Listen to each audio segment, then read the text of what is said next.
Қайырлы күн қыздар, бүгін сіздерге осындай оңай жасалатын, әрі дүкендегі, кафедегі нандардан кем түспейтін осындай әдемі лепешкалардың рецептін ұсынатын боламын.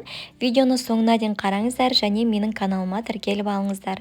Барлық қоспаларды бір ыдысқа біріктіріп араластырып аламыз, яғни бізде жылы сүт, жылы су, сұйық май, қант, майонез, тұз және соңында ашытқыны қосып, барлығын венчикпен араластырып аламыз. Бұл жерде айта кететін жағдай, ашытқымыз міндетті түрде жақсы сапалы болуы керек. Сол кезде біздің нандарымыз, яғни лепешкаларымыз керемет болып көтеріліп, әдемі болып шығады. Және бұл рецепттің тағы бір ерекшелігі, бұл жерде апара жасап, оны күтіп отырудың қажеті жоқ.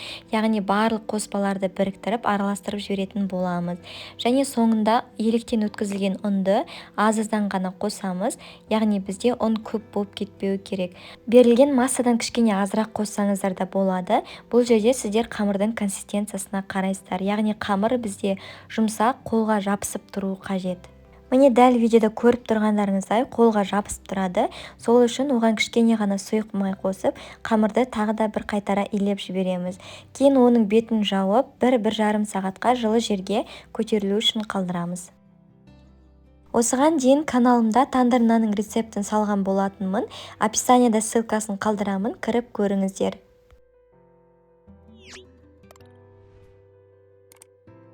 Қамырымыз осылай әдемі болып көтеріледі. Қолымызды майлап, өзімізге қажетті бөліктерге бөліп аламыз. Мен бүгін 3 лепешка пісірген болатынмын. Ал сіздер қалауыңыз бойынша, егер размерін бұдан да кішірек қылам десеңіздер, көбірек шығаруға болады. Кейін осы қамырды бөлме температурасында тағы да 10-15 минутқа қалдырамыз. Сол уақытта ол тағы да объемын үлкейтетін болады. Кейін ортасын осылай баса отырып, лепешканың формасын шығарамыз.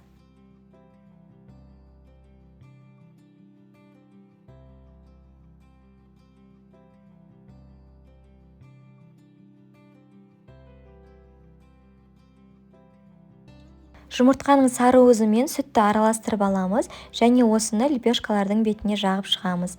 Ортасына қалауыңыз бойынша күнжут, не болмаса мақ сепсеңіздер де болады, не болмаса сеппей дәл осы қалпында пісіруге де болады. Дайын лепешкаларды қызып тұрған пеште 170 градуста 20-25 минутта пісіріп аламыз. Дәл осы рецепті үйреніп алсаңыз, дүкеннің нанынан біржолата бас тартатын боласыз, сондықтан міндетті түрде жасап көріңіздер. Дәмі жағынан біз сатып алатын лепешкалардың тандыр нанның дәміне өте қатты ұқсайды, сондықтан бір рет болсын осы нанды жасап көруге кеңес беремін.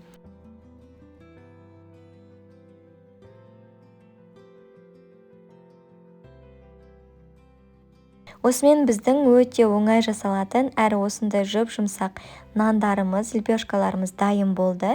Менің видеом ұнаған болса және соңына дейін көрген болсаңыз, менің каналыма тіркеліп алыңыз және лайк басып комментарий қалдыруды ұмытпаңыз.